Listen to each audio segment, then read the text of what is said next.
Snow sifted across the ruined village of Haarlem, Belgium, as First Sergeant Leonard Funk stepped around the corner of a farmhouse at 07:30 on January 29, 1945.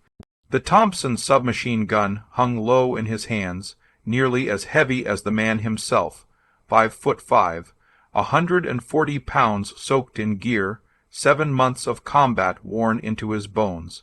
80 German soldiers stood in the yard where Americans should have been. Too many, far too many, and all of them supposed to be prisoners. Funk's boots crunched in the snow. He didn't hurry, he didn't freeze. He'd long ago learned to weigh a situation in a glance and decide in the space of a heartbeat. 20 minutes earlier, these same Germans had broken free, overpowered the 4 American guards, and taken the building. The patrol that liberated them had slipped away. Now the yard belonged to the enemy again, at least on paper. Funk didn't believe in paper. Some of the 82nd Airborne liked to joke about his size, smallest paratrooper in the division. They'd say, "How's a guy like you hold a Thompson that weighs almost 12 pounds loaded?" Others asked if he needed a stepladder to climb into a C-47. Funk never answered, just kept jumping, kept fighting, kept dragging his men home alive. The Thompson he carried was the M1A1, wartime economy model. No cooling fins, no compensator. None of the polished touches the early guns had. The Army had stripped it down to what mattered. Funk approved. He cared about what worked, what fired when he pulled the trigger. 600 rounds a minute, 30 rounds of 45 ACP, reliable as his own heartbeat. That was enough. The 82nd had been fighting without pause since June. Normandy to Market Garden to the Ardennes. The German counteroffensive had torn a bulge in the Allied line in December, and the Wehrmacht threw every last reserve into it. SS Panzers, Volksgrenadiers, artillery that shook the forests apart. Snowstorms grounded the Allied planes, and American units fought blind and isolated in frozen towns scattered across Belgium. Company C of the 508th had marched 15 miles through waste, deep snow that morning. Their executive officer had been killed on the approach. Everyone was exhausted, half frozen, running on discipline and anger. And now Funk stood in front of 80 Germans who should have been captives but suddenly weren't. He shifted the Thompson slightly, his breath fogged in the air. 20 minutes of chaos, one man deciding what happens next. Funk took command, found himself responsible for an undurst fortified town. He needed infantry. Company C had clerks, supply sergeants, headquarters personnel, men who processed paperwork and managed equipment, men who had not trained for house-to-house combat. Funk gathered 30 of them, formed them into a makeshift assault platoon, led them through the snowstorm into whole time under artillery fire. They cleared 15 houses without losing a single man. Captured 30 German soldiers, linked up with 3rd Platoon, took 50 more prisoners, corralled all 80 in the farmhouse yard, left 4 guards, returned to the fight. Funk had learned certain things in 7 months. Meanwhile, that the Germans counter-attacked, learned that prisoners sometimes got rescued, learned that white winter camouflage made friend and enemy look identical in a snowstorm, learned that small unit actions in Belgium ended badly more often than they ended well.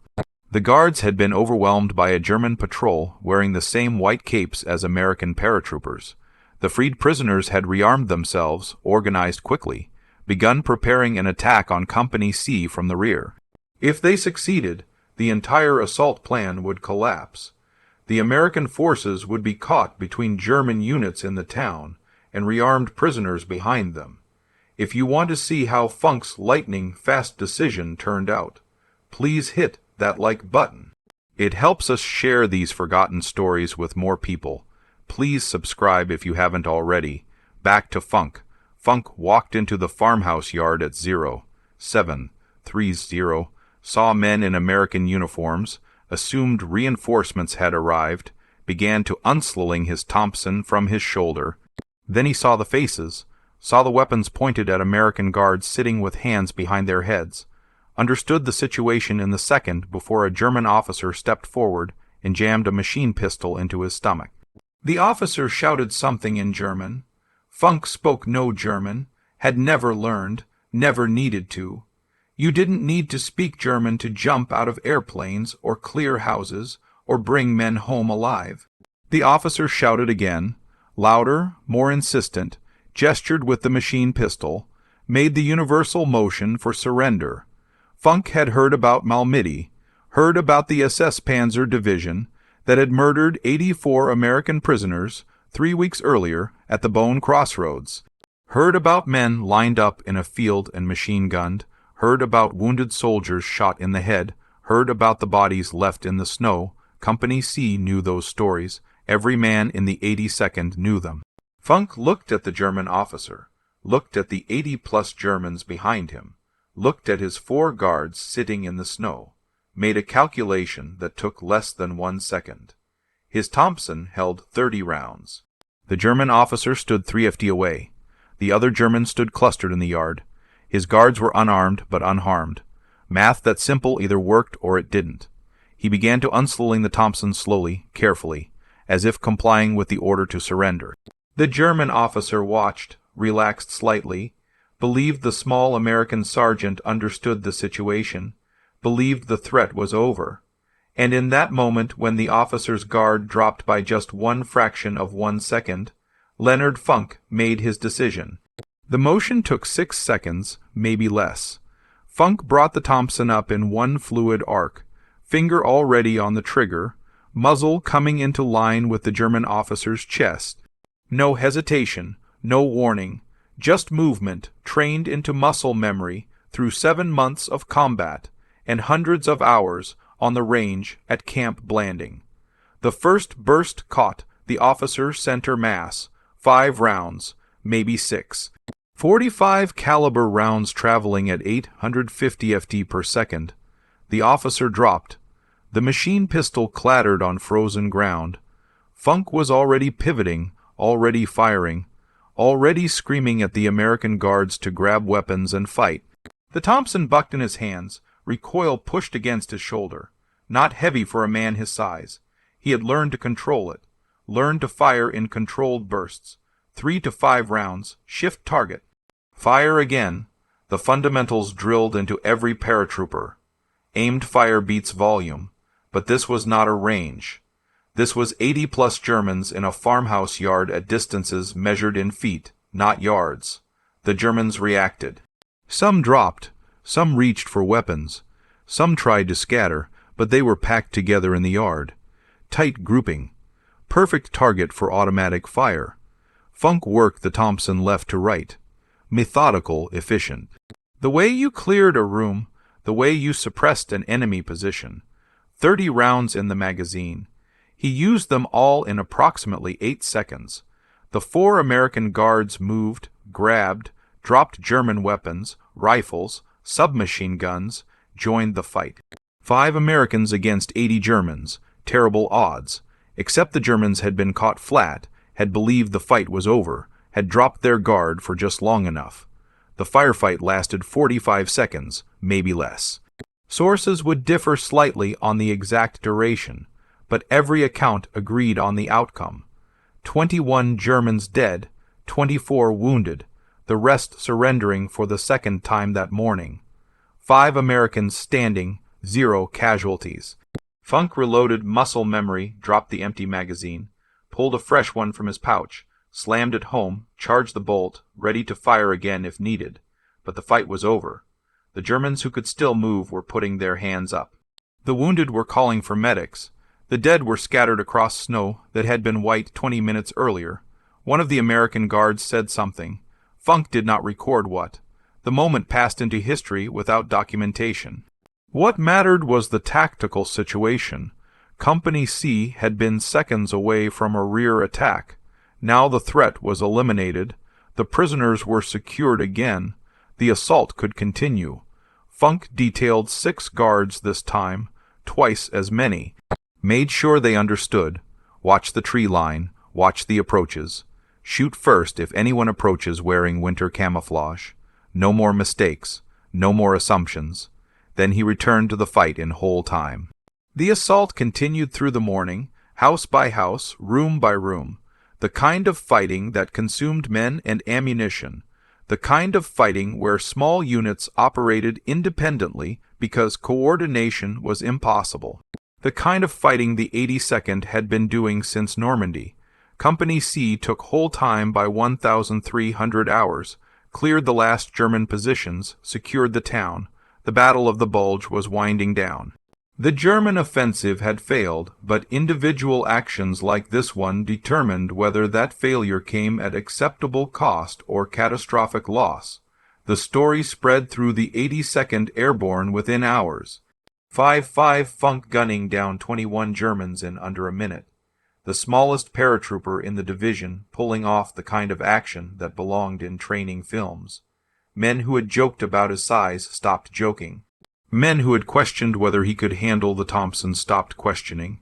But Funk's history with that weapon went back further than whole time, went back further than the Bulge, went back to D-Day and Market Garden, and a dozen smaller actions where the Thompson had kept him alive. The weapon had a reputation. Heavy, expensive to produce, difficult to control. Some paratroopers preferred the lighter M1 carbine. Others wanted the M3 grease gun that replaced the Thompson in production. Funk kept his Thompson, kept it clean, kept it functional, knew its quirks, knew its effective range, knew exactly how many rounds it took to neutralize different targets at different distances. That knowledge had been earned in combat, had been paid for with the lives of men who learned slower or not at all. The Germans had made a fundamental error in whole time, had seen a small American sergeant with an unimpressive weapon, and calculated the odds in their favor, had forgotten that size and appearance meant nothing against training and determination, and 600 rounds per minute of automatic fire at close range. 7 months earlier, Funk had jumped into Normandy carrying the same Thompson, had landed in a field 20 m from his designated drop zone, had gathered scattered paratroopers, and fought his way back to friendly lines. That action had earned him a Silver Star. 3 months after Normandy came Market Garden, Holland, September 17th, 1944, the largest airborne operation in history, and Funk had carried his Thompson into another fight that would test everything the 82nd had learned about airborne warfare. Market Garden dropped 17,000 Allied paratroopers into Holland on September 17, 1944. The plan called for airborne forces to seize bridges over the Rhine. British armor would punch through 60 mi of German-held territory. The war would end by Christmas. That was the plan. Funk jumped with the 508th Parachute Infantry at 1,300 hours, landed in a field north of Nijmegen, gathered his squad, moved toward the objective. Within 2 hours, German resistance stiffened. Within 4 hours, the plan was falling apart, but individual paratroopers still had missions, still had objectives, still had jobs that needed doing, regardless of whether the overall operation succeeded or failed. At 1,500 hours, Funk spotted the problem. 3 German 20 mm anti-aircraft guns positioned to cover the landing zones. Flat guns designed to shoot down aircraft, equally effective against low-lying gliders carrying reinforcements and supplies. The guns were already firing, already tracking American gliders circling to land, already killing airborne soldiers before they touched ground. The guns sat in an open field approximately 200 WWII from Funk's position, manned by German crews protected by security elements, standard defensive arrangement. The crews operated the guns. The security watched the perimeter. Simple, effective, difficult to assault without support. Funk had 2 men with him, 2 paratroopers from his company, 3 Americans total, against 3 gun crews of 5 men each, plus security elements. Conservative estimate put German strength at 25 to 30 soldiers. Math that looked impossible on paper, but the gliders were circling, were descending, were about to fly directly into the fire zone. Each glider carried 13 to 15 soldiers, medical supplies, ammunition, radio equipment. Lose 3 gliders and you lost 45 men plus critical supplies. Lose 6 gliders and the entire reinforcement schedule collapsed. Funk did not call for support, did not wait for orders, did not request artillery or air strikes. Just moved, took his 2 men and advanced on the German position. Close assault, the only tactic that made sense. Get close enough that the flat guns could not depress low enough to engage. Get among the crews before they realize the threat. The approach took 12 minutes crawling through Dutch farmland, using ditches and hedgerows for cover. Standard infantry movement, the kind every paratrooper learned in training, the kind that kept you alive when you were outnumbered 10-1. German security spotted them at 100 yard, opened fire, rifle and machine gun fire. Funk and his 2 men went to ground, returned fire, suppressed the security position, then advanced again. 50 yards, 25 yards, close enough to throw grenades. The assault lasted approximately 8 minutes. 3 Americans against 20+ Germans. Funk led from the front, used the Thompson the way it was designed to be used, close quarters combat, automatic fire at ranges measured in yards. The weapon that had been too heavy for some paratroopers, too expensive for mass production, too complicated for field maintenance, but perfect for this exact situation. 3-man team killed approximately 20 German soldiers, silenced all 3 flat guns, drove off the survivors, secured the position. The gliders landed. 45 soldiers reached the ground alive. The supplies reached the units that needed them. Market Garden would ultimately fail, but this particular action succeeded completely. The Distinguished Service Crossetation would read, "Extraordinary heroism in connection with military operations against an armed enemy.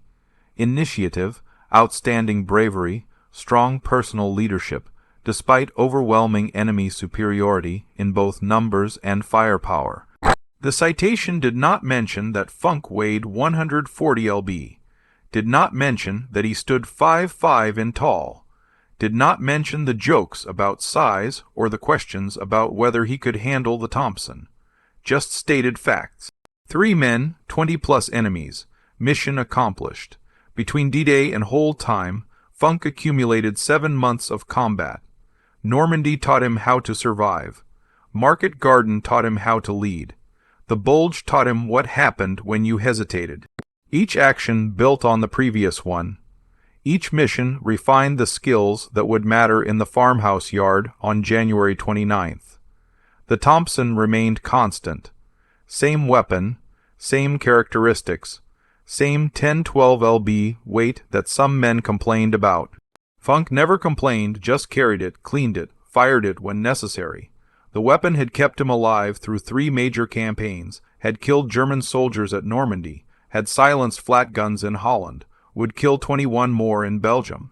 But weapons alone did not explain Leonard Funk, did not explain how a man his size survived 7 months of combat, did not explain the Silver Star, or the Distinguished Service Cross, or the 3 Purple Hearts he earned along the way, did not explain why Company C followed him into hold time with a platoon of clerks. The explanation lay somewhere else, somewhere in the gap between what people expected from a 5'5" paratrooper and what Leonard Funk actually delivered in combat. And that gap was about to become official Army policy in ways Funk never anticipated. The Army studied what happened at whole time, studied it the way they studied every successful small unit action, debriefed Funk, debriefed the 4 guards, documented the timeline, calculated the ammunition expenditure, analyzed the tactical decisions, converted individual heroism into lessons that could be taught to other soldiers. The report noted specific details.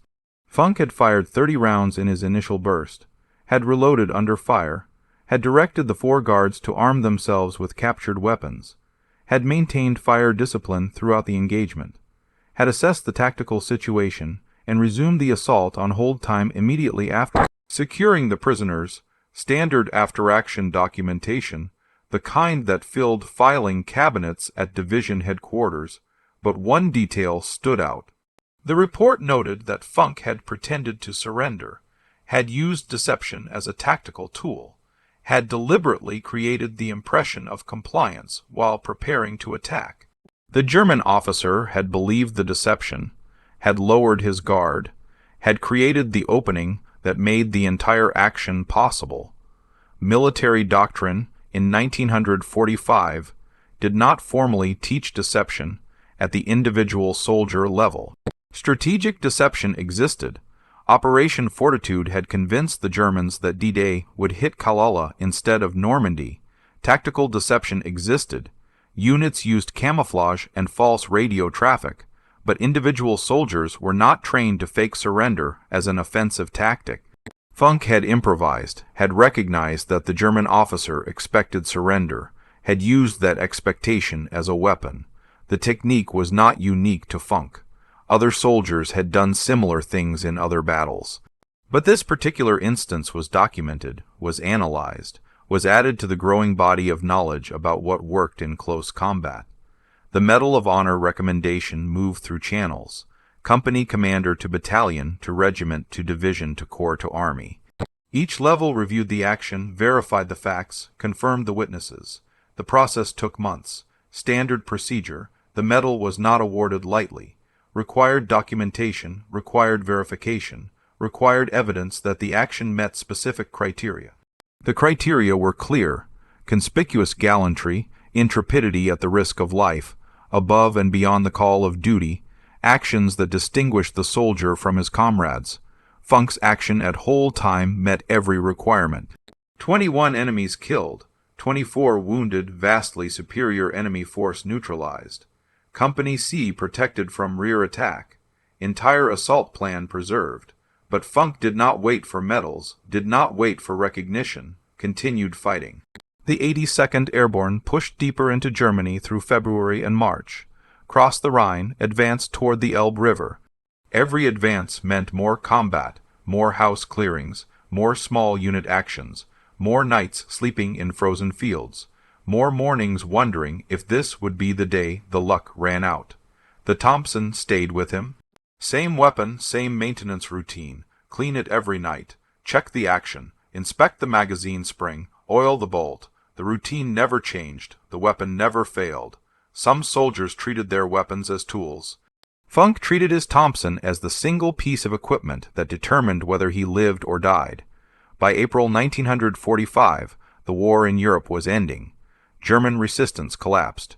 Units surrendered en masse. The 82nd reached the Elbe River, stopped, waited. The plan called for Soviet forces to take Berlin. American forces would hold position. After 11 months of continuous combat since D-Day, the 508th Parachute Infantry finally stopped moving forward.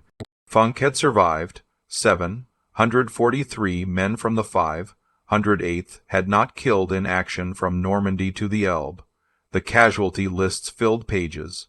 Names of men who had jumped with Funk on D-Day, men who had fought at Market Garden, men who had frozen in the Ardennes. The arithmetic of 11 months was simple and brutal. You survived or you did not. The notification came in May. Germany surrendered on the 8th.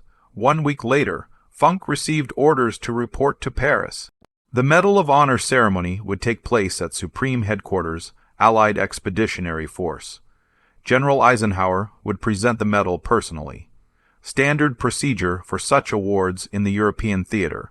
Funk traveled to Paris, received the medal, shook hands with generals, posed for photographs, answered questions from reporters who wanted to know how a 5.5 sergeant had killed 21 Germans in 45 seconds. The questions always focused on size, always emphasized the physical disparity, always made it sound like some kind of miracle. But there was no miracle, just training, just experience. Just 743 dead paratroopers who had taught Funk what worked and what did not. The Thompson had worked, the deception had worked, the willingness to fight against impossible odds had worked, and on January 29th in a Belgian farmhouse yard, all of those elements had converged in 45 seconds that would define Leonard Funk for the rest of his life. A life that was about to take a turn he never expected when he received new orders in June 1945. Funk received his discharge papers in June 1945. Honorable discharge, 4 years of service, 11 months of combat. The paperwork listed his awards: Medal of Honor pending, Distinguished Service Cross, silver star, bronze star, purple heart with 2 oak leaf clusters. The list filled half a page.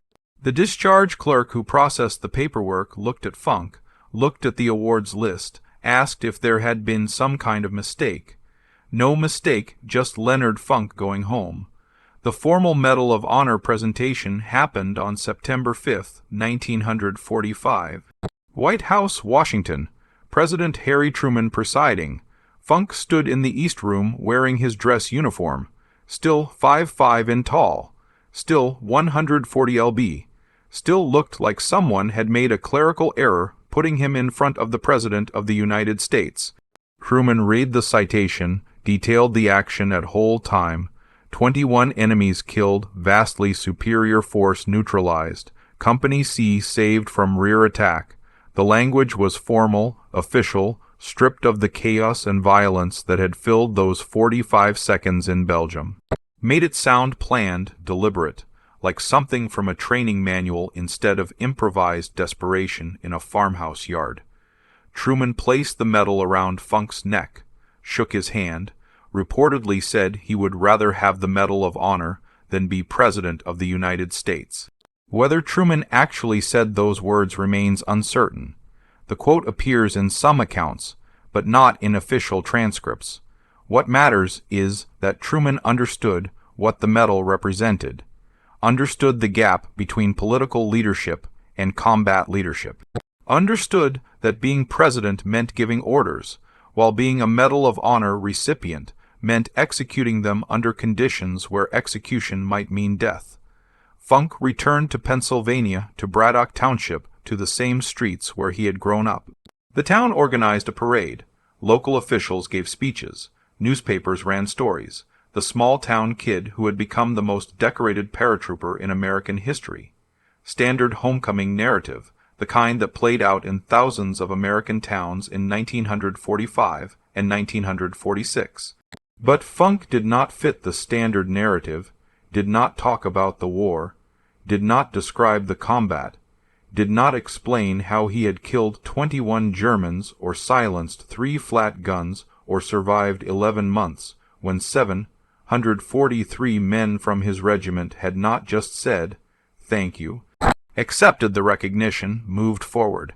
He had enlisted in June 1941, 24 years old, working as a clerk, living with his mother in Wilkinsburg. No particular military ambition, no family tradition of service, just a young man watching Europe burn and understanding that America would eventually join the fight. Better to enlist on your own terms than wait for the draft.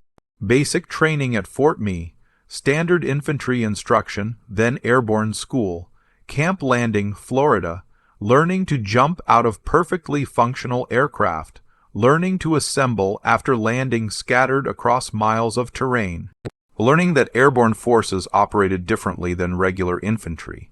Smaller units, more independence, higher casualties. The training had been brutal, designed to eliminate men who could not handle the physical demands. Funk was small, was light. Every instructor assumed he would wash out, assumed the jumps would break him, or the physical training would exhaust him, or the combat simulations would expose his limitations. But Funk completed every phase, passed every test, earned his jump wings, got assigned to Company C, 108th Parachute Infantry Regiment. The regiment shipped to England in late 1943, became part of the 82nd Airborne Division, trained for the invasion, studied maps of Normandy, practiced landing operations, prepared for D-Day without knowing the exact date or location, just knowing it was coming, knowing that airborne forces would jump first, knowing that casualties would be high. Everything that happened after D-Day built on that foundation. The training, the preparation, the understanding that airborne soldiers operated with minimal support in maximum danger. Funk had not been special at Camp Blanding, had not stood out, had not earned early promotion or recognition, just learned the fundamentals and applied them when they mattered. The transition to civilian life proved harder than the transition to military life. Funk took a job with the Veterans Administration, Pittsburgh Regional Office, processing claims, helping soldiers navigate the bureaucracy. The work was important, necessary, but it was not combat, was not leading men, was not making split-second decisions that determined who lived and who died. He married Gertrude, had 2 daughters, bought a house in McKessport, lived quietly. The most decorated American paratrooper of World War II, working a desk job in Pennsylvania, processing paperwork for veterans who had their own stories, their own medals, their own 45 seconds that defined their lives. But the Army was not finished with Leonard Funk. In 1950, 5 years after his discharge, new orders arrived. Orders that would give him one final recognition that connected his wartime service to his peacetime work in ways he never anticipated. The Army appointed Funk an honorary first lieutenant in the Army Reserves in 1950. Recognition of his service as acting executive officer for Company C during December 1944 and January 1945. The appointment carried no active duty requirement, no obligation to serve, just formal acknowledgement that a first sergeant had performed command duties typically reserved for officers, that leadership under fire deserved recognition 5 years after the fact. The appointment meant something specific in 1950.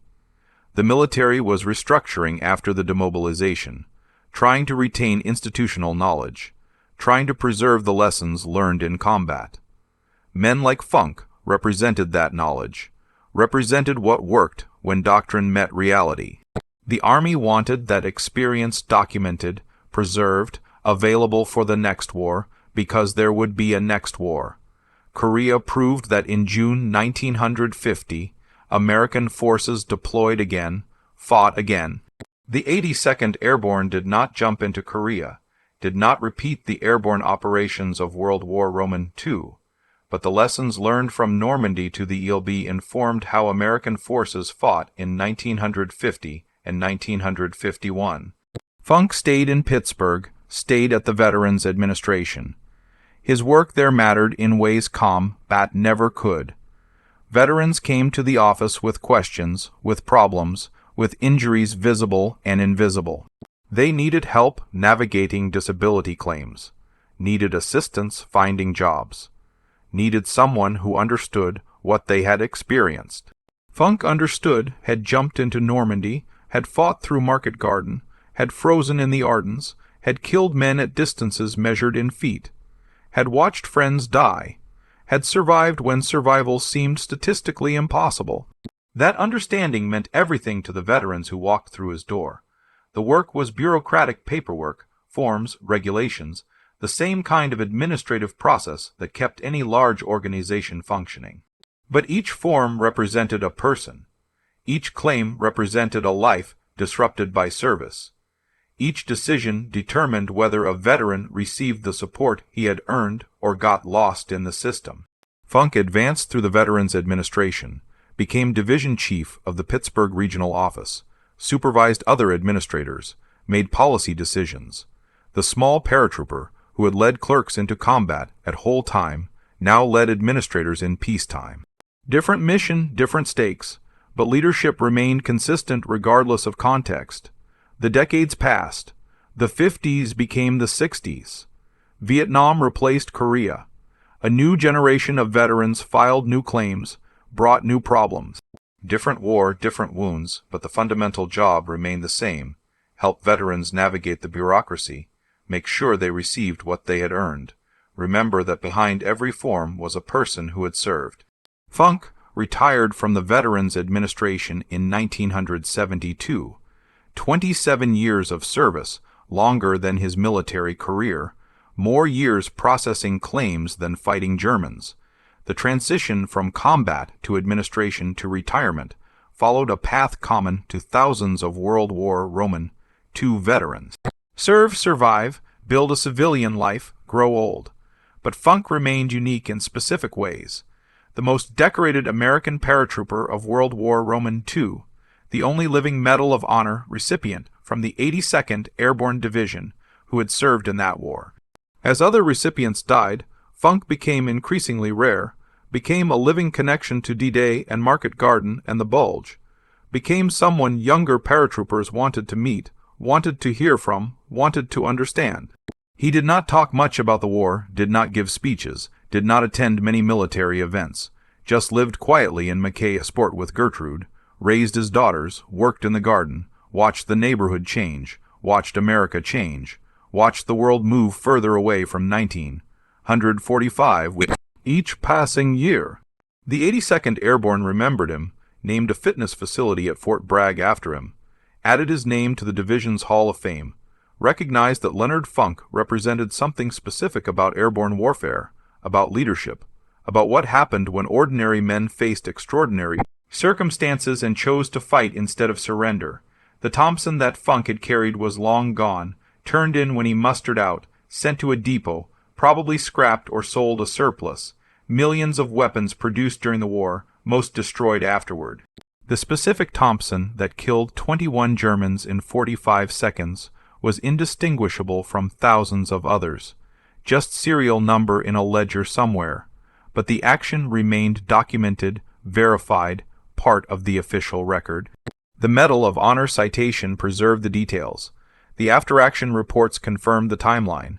The witnesses validated what happened. Future soldiers would study whole time, would analyze Funk's decisions, would learn from what worked on January 29, 1945. And as Funk aged, as the years accumulated, as the distance from that farmhouse yard grew longer, one question became increasingly relevant. What did 45 seconds of violence in Belgium mean when measured against decades of peacetime service? What mattered more, the moment when Leonard Funk killed 21 men, or the 27 years when he helped thousands of veterans rebuild their lives? The answer was complicated, and it was about to become even more complicated as Funk's health began to fail in the early 1990s. Cancer came in 1992. Diagnosis in spring. Terminal, the kind that gave you months, not years. Funk was 75 years old, had survived D-Day and Market Garden and the Bulge, had survived 45 seconds in a Belgian farmhouse yard when survival seemed mathematically impossible. But you do not survive cancer the way you survive combat. Different enemy, different odds. The news spread through the 82nd Airborne community, through veteran organizations, through the network of men who had jumped into Normandy or Holland, or who had simply heard the stories and understood what Leonard Funk represented.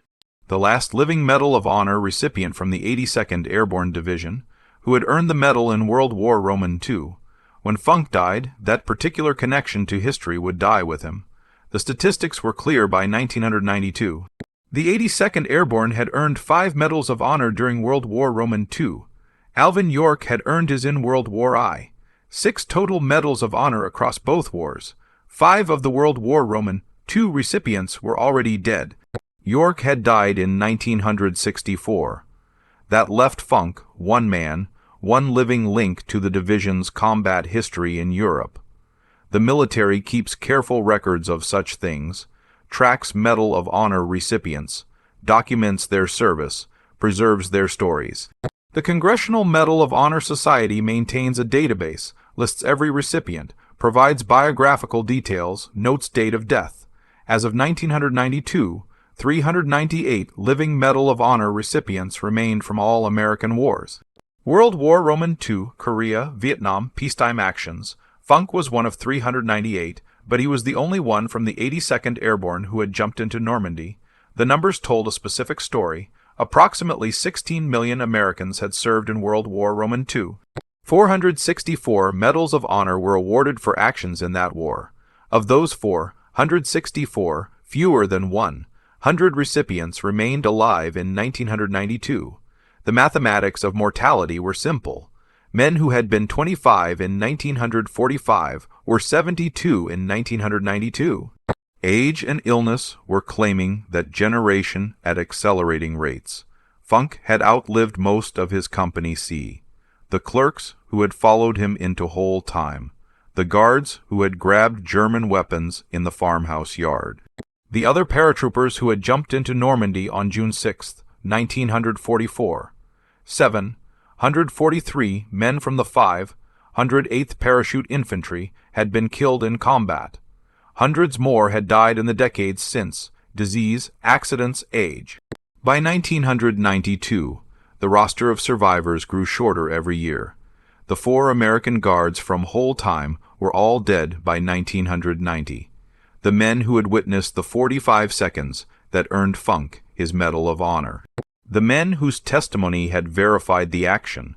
The men who could describe exactly what happened when a 5.5 sergeant killed 21 Germans, gone. Their stories preserved in official records, but their voices silenced. Funk knew what was coming. Cancer gave you that much, time to prepare, time to say goodbye, time to consider what your life had meant. 75 years, 4 in the Army, 27 at the Veterans Administration. The rest divided between childhood and retirement. Which years mattered most? The question had no good answer. The Medal of Honor mattered, no question. The highest military decoration, recognition from the President, formal acknowledgement that you had risked everything and succeeded. But the medal represented 45 seconds. 45 seconds out of 75 years, out of 4 years in the Army, out of 11 months of combat. What did those 45 seconds mean when measured against everything else? The work at the Veterans Administration mattered. 27 years helping other veterans, processing thousands of claims, making sure men received the benefits they had earned. That work had helped more people than the combat ever did. Killing 21 Germans protected Company C, helped thousands of veterans, affected thousands of families. Different kind of service, different kind of impact. But history remembers combat, remembers medals, remembers the dramatic moments, does not remember the bureaucrat who processed disability claims, does not remember the administrator who made the system work. History remembers Leonard Funk killing 21 Germans in 45 seconds, does not remember Leonard Funk helping 20,000 veterans over 27 years. Funk understood this, accepted it, did not complain, just continued living until the cancer made living impossible. Summer turned to fall, fall turned to November. Gertrude stayed with him, his daughters visited, the network of friends and fellow veterans stopped by, standard deathbed routine, the way most people exit. On November 20th, 1992, Leonard Alfred Funk, Jr., died at his home in McKay-Isport, Pennsylvania, 76 years old. Last living Medal of Honor recipient from the 82nd Airborne Division from World War II. The connection to Normandy and Market Garden in whole time was broken. And 1 week later, 100 people braved cold and wind to pay their final respects at a cemetery that holds America's most honored dead. Arlington National Cemetery, November 27, 1992. Cold, windy. Approximately 100 people gathered at Section 35, Plot 23,734. Military funeral, full honors, the kind reserved for Medal of Honor recipients, the kind that acknowledged service and sacrifice in formal ceremony. A 3-man color guard from the 82nd Airborne carried the division flag. All American, the patch every paratrooper wore, the same division that had jumped into Normandy and Holland and fought through the Bulge. Funk had been part of that history, had helped write it. Now the division came to bury him. The service was brief. Military funerals follow protocol. Rifle salute, taps, flag folding. The rituals remained consistent regardless of rank or decoration, private or general, Medal of Honor or no medal. Everyone received the same ceremony, the same recognition, the same final respect. One member of the Leonard A. Funk Association spoke, did not give his name, said names did not matter, said what mattered was saying goodbye to a man who loved soldiers, privates, non-commissioned officers, even officers, said Funk loved people, treated every soldier, from private to 4-star general, with equal respect, said Funk's worst flaw was that he even liked and appreciated officers. The comment drew quiet laughter, appropriate for a military funeral, acknowledged the traditional tension between enlisted men and officers, acknowledged that Funk had bridged that gap, had operated as both, had been a first sergeant who commanded companies, had earned an honorary commission, had understood that leadership transcended rank, Gertrude stood at the graveside, his daughters beside her. The family that Funk had built in the decades after Hall time. The life he had lived when the combat ended. The years that outnumbered the months in uniform, but would always be overshadowed by 45 seconds in Belgium. The cemetery held 400,000 graves, soldiers from every American war. Civil War, Spanish-American War, World War I, World War Roman II, Korea, Vietnam. The ground was full, the waiting list was long. You needed specific qualifications to be buried at Arlington. Medal of Honor recipients qualified automatically. Funk had earned his place. Section 35 held other paratroopers, other 82nd Airborne soldiers, men who had jumped into Sicily or Normandy or Holland, men who had fought in Korea or Vietnam or peacetime operations. The division buried its dead together when possible, maintained connection even in death. The flag was folded, presented to Gertrude. She accepted it, held it. The physical representation of Funk's service, 13 folds, each fold carrying symbolic meaning. The ceremony was ancient, traditional, connected Funk to every American soldier who had died since the Revolution. In 1995, 3 years after the funeral, Pennsylvania renamed a section of Route 48, the Leonard A. Funk Jr. Highway, the stretch between Walnut Street in McKay-Sport and Route 130 in Monroeville, the road where Funk had lived, where he had raised his family, where he had spent the decades after the war. Physical memorial, permanent recognition. In May 2018, the 82nd Airborne inducted Funk into the division's Hall of Fame, 26 years after his death, official recognition of his contribution to airborne warfare, to the division's combat record, to the legacy of American paratroopers in World War Roman II. In May 2023, the McKeport Post Office was dedicated to First Sergeant Leonard A. Funk Jr., 31 years after his death. Another physical memorial, another way of ensuring the name remained visible, remained known, remained connected to the community where he had lived. The memorials accumulated. The recognitions continued. The name persisted, but the man was gone. The 5.5 paratrooper who had carried a Thompson through 3 campaigns, who had killed 21 Germans in 45 seconds, who had helped thousands of veterans for 27 years. Gone. What remained was the story documented in official citations, preserved in after-action reports, verified by witnesses who were themselves now dead. The story of January 29, 1945, of a farmhouse yard in Belgium, of a German officer making a fatal assumption, of Leonard Funk making a split-second decision that defined his life.